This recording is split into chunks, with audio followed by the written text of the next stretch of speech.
Welcome to episode 67 of Radio 815, the podcast dedicated to examining the work of writer-director J.J. Abrams, as well as his greater Bad Robot universe. I'm your host. My name is Marcelo Inestrosa, joined as always by my fellow co-host, Matt Crandall, and on today's edition of the show, we'll be discussing Lost, Season 6, Episode 1, LAX.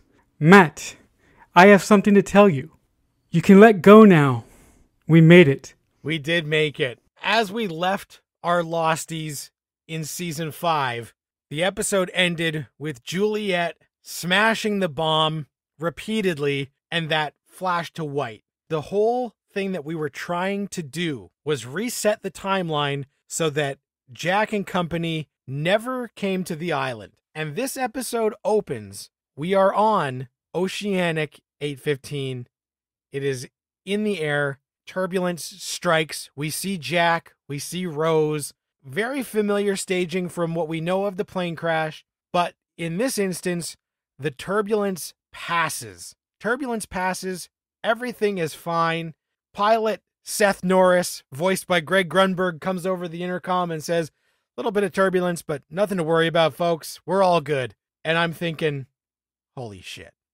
Did this work? Did they reset the timeline? And if they did, what does this mean for the show? And then the camera moves out of the plane. Out of the plane, and I'm like, what? Starts plummeting through the clouds into the water, and it goes down into the ocean, and then we see a familiar toe statue submerged in the water, implying that the reason that they did not crash land on the island in this timeline is that the island has sunk. It is not an island anymore. It's on the ocean floor. So this really threw everything into upheaval. And then what makes it more confusing is the next scene cuts to the wreckage of after the bomb. Our people are still on the island, and they don't know if what they have done, they think it didn't work. But we have had this weird, what will become to be known as flash sideways scene, where we do see what happened if it worked. And then we go back to our current timeline. Marcelo, what were you thinking as they are literally resetting the show, but then also picking up exactly where we left off on the island? Were you as confused as I was when this started? Yes and no, because during this rewatch, I have learned to sort of go with the flow. But still, with that being said, I took a minute and I was like, okay, where are we? When are we?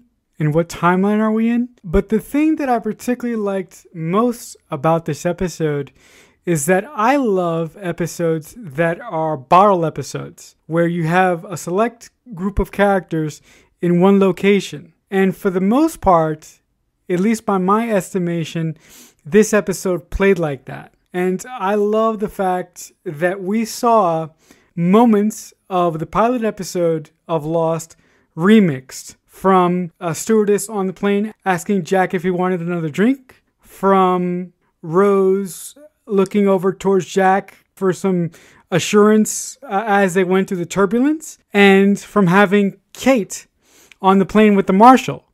But I really enjoyed the fact that this flash sideways really played like a purgatory sort of thing. I know that's a dirty word when you think about Lost, but it really played like purgatory to me. Happy, happy, happy purgatory. The most interesting thing was every character that Jack was interacting with seemed to be at ease and seemed to be at peace.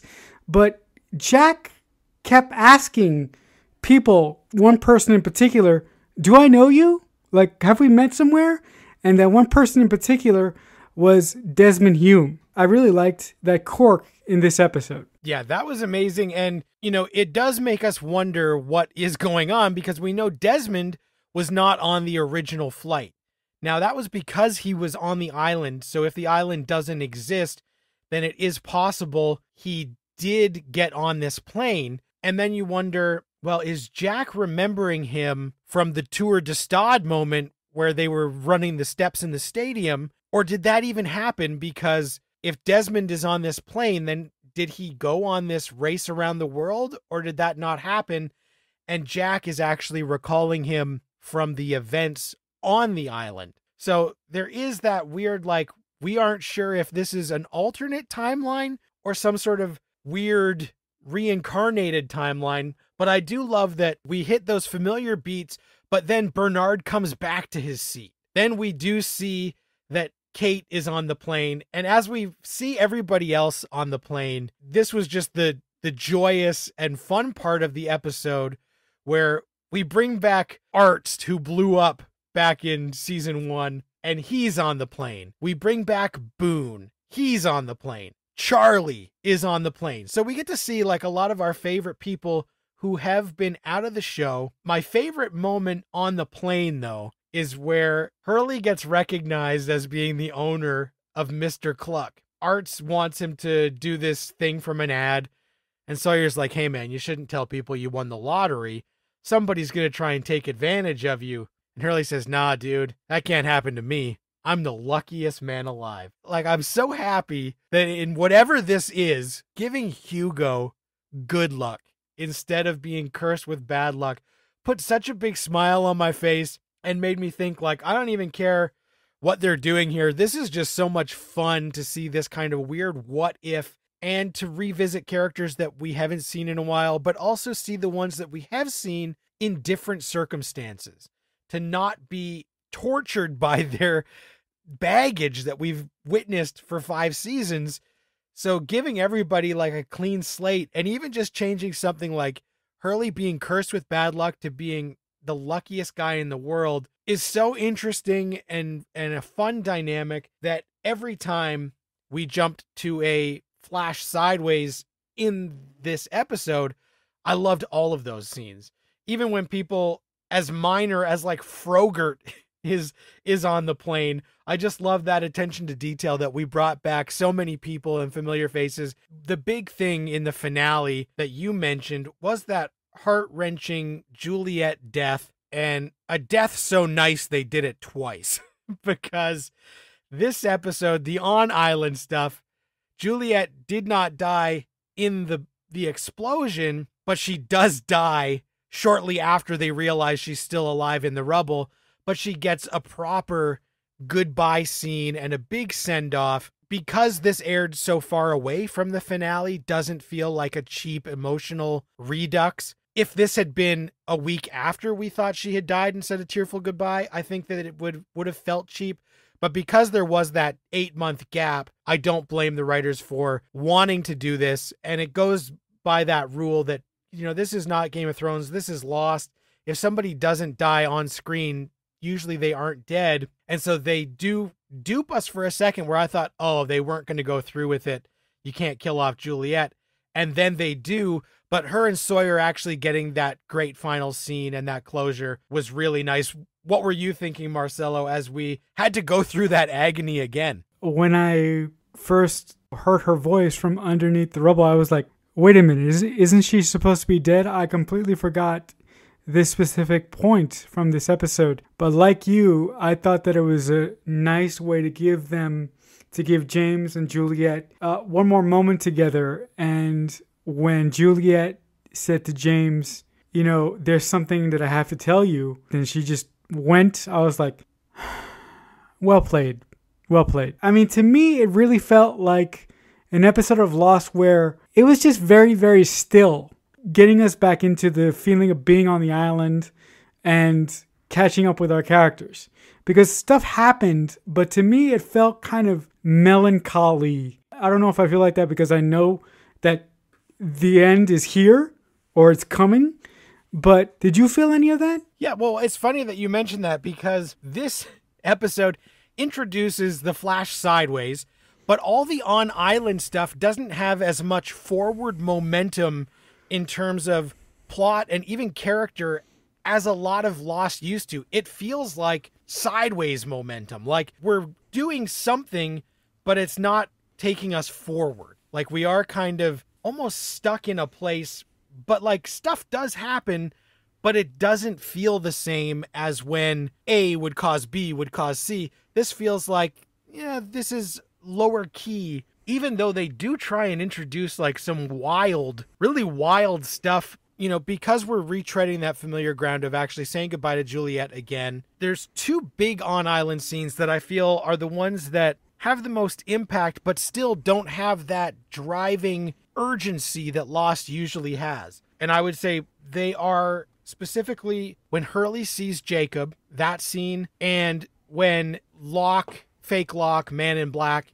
is revealed in what it actually is as he kills those bad guys. So I do agree with you that there was something different feeling about a lot of the on-island action of this episode. Those big scenes were the ones that really felt like something but didn't have that same drive. Hurley sees Jacob. He tells him, if you want to save Sayid, you have to take him to the temple. Tell Jin he knows it's the hole in the ground where the black smoke came from with the French people. And Hurley's like, why did you send me here, man? Why did you make me come back to the island? Because he recognizes him right away as the guy in the cab who gave him the guitar case. And he says, just do this. Like, don't ask. I can't tell you anymore. And I love when it is revealed that the reason that Hurley is seeing him is because Jacob is a ghost. And he tells him, I died an hour ago. And I just thought that was brilliant, because at first I wasn't even thinking that he was a ghost, even though I should have. But of course, Hurley's the only guy who can see him. Just seeing Jacob saying like, yeah, I can't believe this happened, but it did. So can you please do this for me? Then finding out that fake Locke is the smoke monster. He gets his revenge on a bunch of the new people to the island. He wanted to talk to Richard, but Richard wouldn't come in. And when he does finally have a scene with him, it is established that Richard does know who this is, and he is shocked to find out who this actually is. That they do have a past. It's nice to see you out of those chains, Richard, is something that he says to him, implying that maybe Richard was part of the Black Rock slave ship or something. So I did think that those two moments were the ones that had the most momentum, but a lot of this episode feels still. You are right. It's not the same. What did you think of those big moments, and were there any other big moments that really caught your attention? Yeah, I mean, that specific moment where Jacob appeared to Hurley, I was like, dude, he's recruiting you. Because, guys, I feel I can say it now because we're almost there anyway. But Hurley is becoming a candidate for a specific job. And I particularly like that scene, because when it turns out that Jack cannot save Sayid, Hurley takes charge and he says, listen, Jack, can you help him or can't you? And Jack goes, no, I can't help him. So Hurley says, then we need to take him to the temple. I was really sort of underwhelmed with the people that we found at the temple. Because I was like, okay, you guys are going to introduce these people now? Considering that we are at the beginning of the end, I was like, how much stuff can you do with these people? Or are these people sort of like just people that we're going to deal with for a few episodes? Or are these people going to play a larger key in the end game here? But with that being said, I did love the island has a fountain of youth, and if you stick an individual in there, depending on their destiny or what they mean to the island, they can eventually heal. So I did like that, but I was a little bit concerned about introducing a group, and I was like, guys, it's a little bit too late for this. Can we just condense a little bit more, or am I losing my mind? You're not. And so basically, when they reveal that temple and we see this whole village of people, and motherfucking Scorpion from Mortal Kombat comes out, he's like, hey, what are you guys doing here? We got another guy, John Hawkes, who's a great character actor, interrogating them. I was like, how has this village of people been on the island the whole time? And like, it was never referenced, and the others never worried about this whole like, it looks like a huge area and so many people. I feel like they overextended themselves in terms of what is on the island and who has been there and when, that I did feel similar, that I was like, really? Is this where we're going? Like, I don't know that we needed, this feels like a lot to be throwing in the first episode of your final season. I did like when, they are standing there and they open the guitar case and there's this giant, it looks like a cross, but it's not a cross. And they break it open and there's a note inside. And obviously it's got everyone's names on it. And that helps them determine that these people are on the level and that Jacob sent them. So these are like Jacob's disciples. And then they take Sayid into this building where they've got like a hot tub that someone took a shit in and they drown him. And I'm like, all of this stuff that was happening, I just kept thinking like, I loved the flash sideways. I loved the resolution of the Juliet thing and that small moment where Miles tells James that Juliet tells him it worked and he doesn't understand what that means.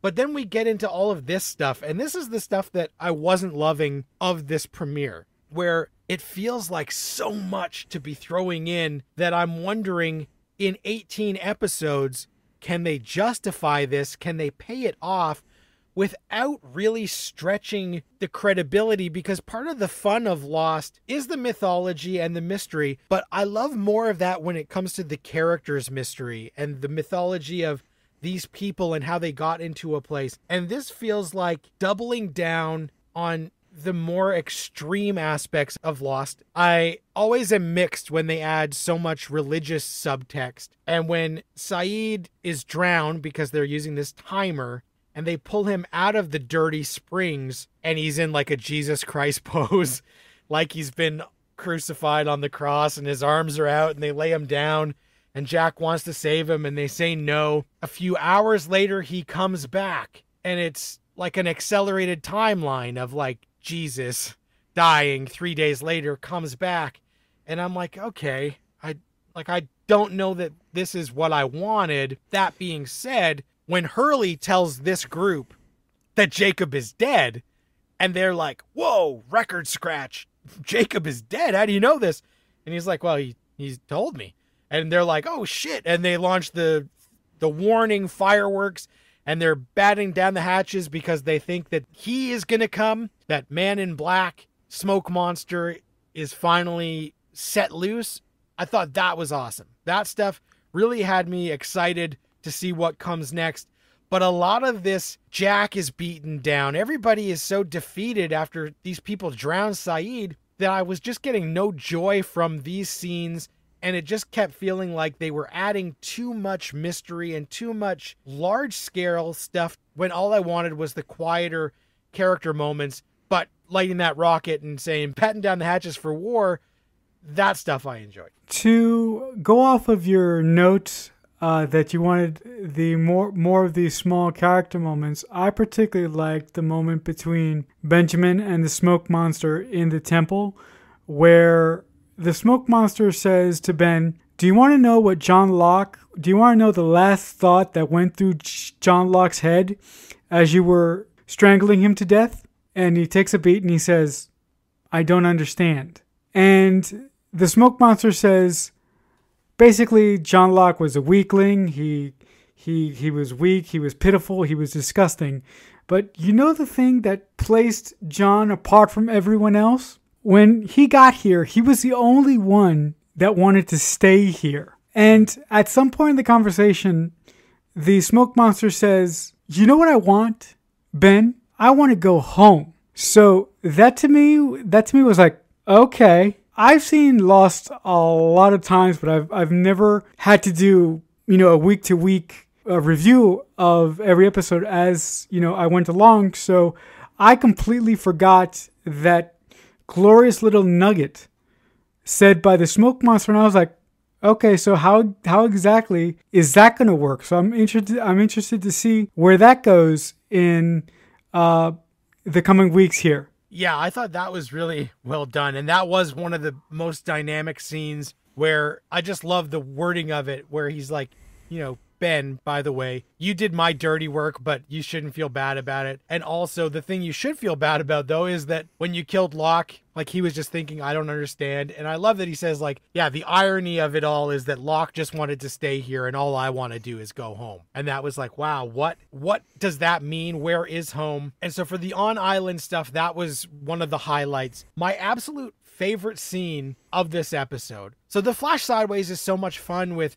Kate trying to escape, and she runs into Claire. And I like all of that, and seeing Sun and Jin and everybody off the plane as if the plane had landed. But as they're in the airport, there's an announcement.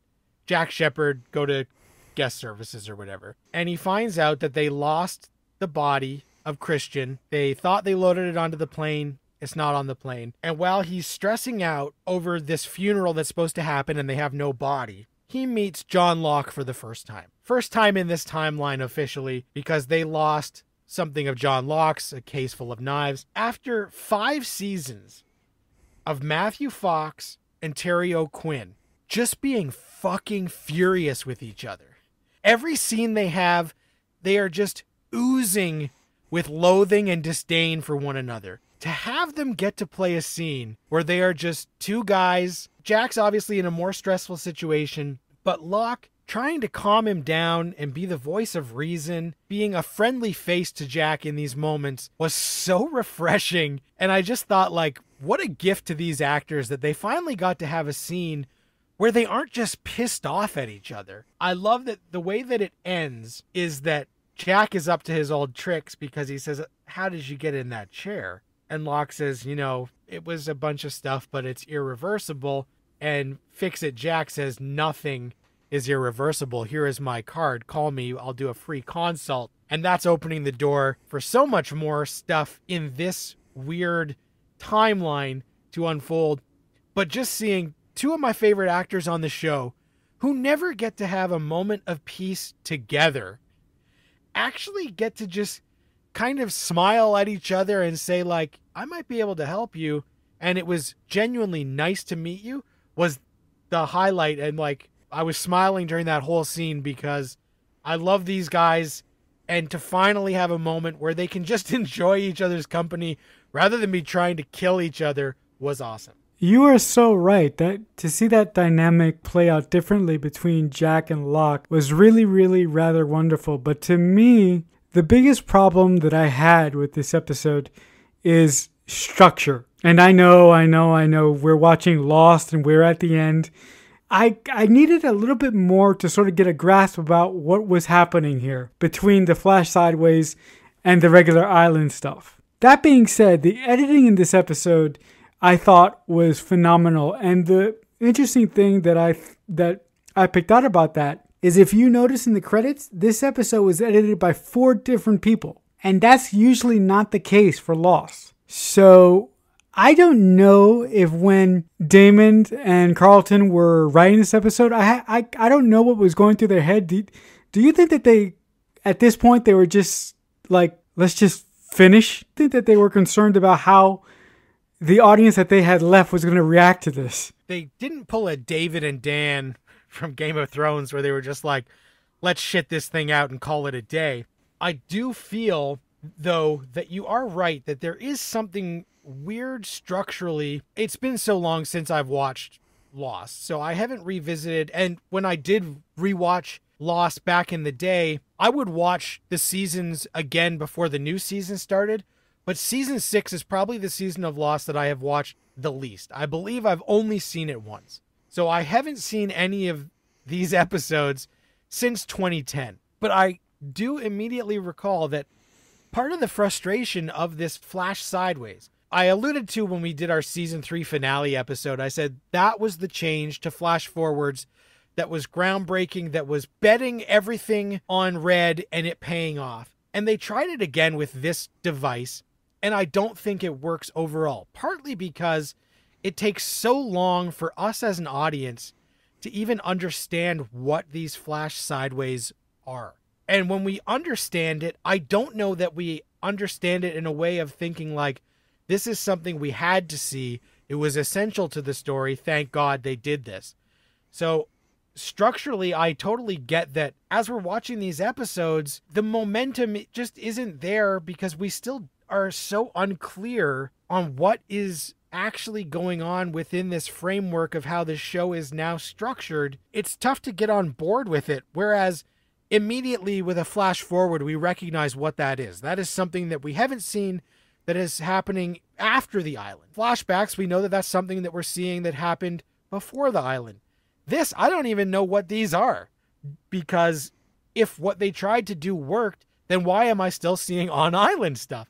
So I do understand that frustration that, like, structurally, this is going to be a very messy season. And when you don't have a clear-cut ending, a set end point that feels inevitable, like a Breaking Bad or something, then I feel like it is a harder trip to get from the start of this season to the very end in a way that will satisfy everyone. They are doubling down on certain aspects that some people might not like.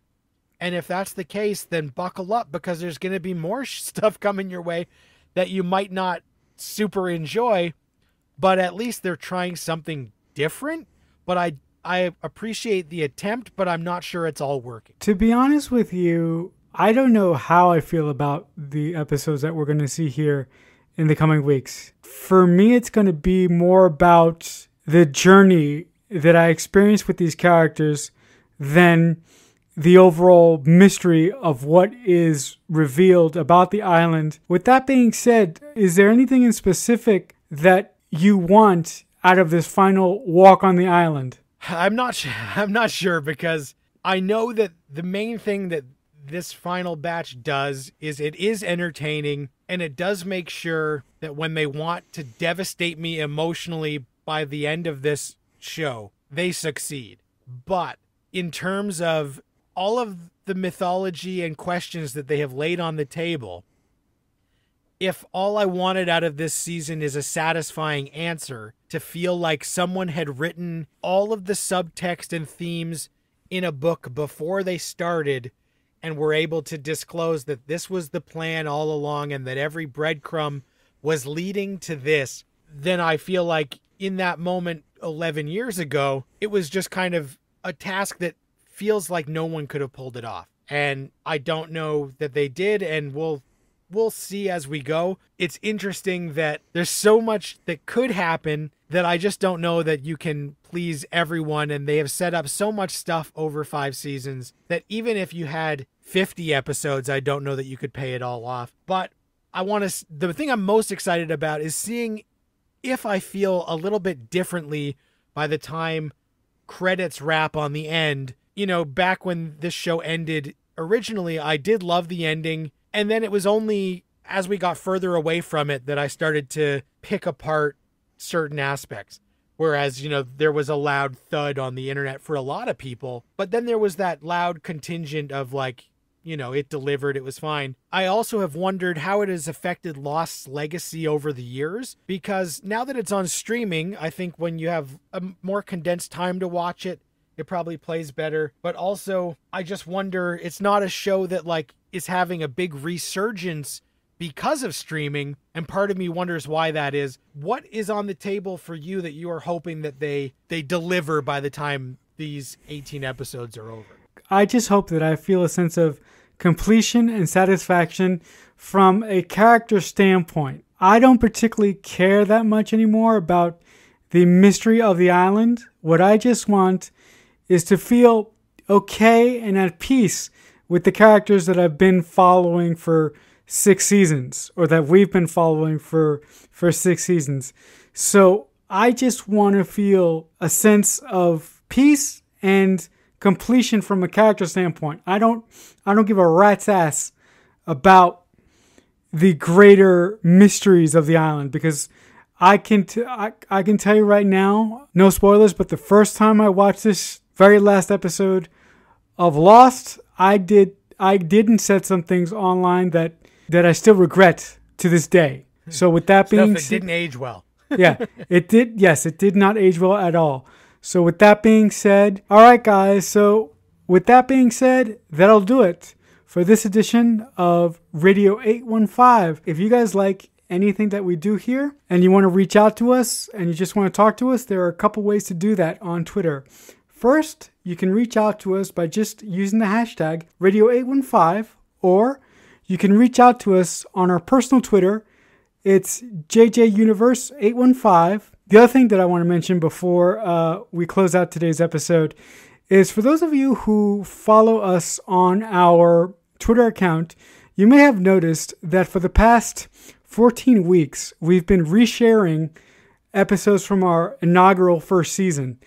And I would just like to give a huge thank you to those of you who have been taking time out of your day to actually listen to old episodes of our show, because that's been helping out the show grow more.